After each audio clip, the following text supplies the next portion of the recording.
Pakulan natin yung chicken breast. Then, gawa tayo ng sauce. 2 tablespoon sugar.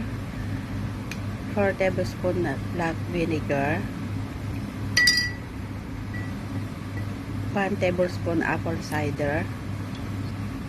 2 tablespoon oyster sauce. 1 tablespoon oil.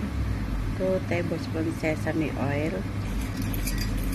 Yan, mix natin. Then, yung chicken na niluto natin, himay-himayin. Then, pagsama-samahin natin, cucumber, shallot, garlic, chili. Tapos yan, bumili ako ng jellyfish. Yung spicy. Talagyan natin ng ng spring onion. Tapos yan yung powder sauce ng ng jellyfish. Ihalo din natin. Then yung ginawa natin sauce, buhos natin. Yan, i-mix mo na. Okay na.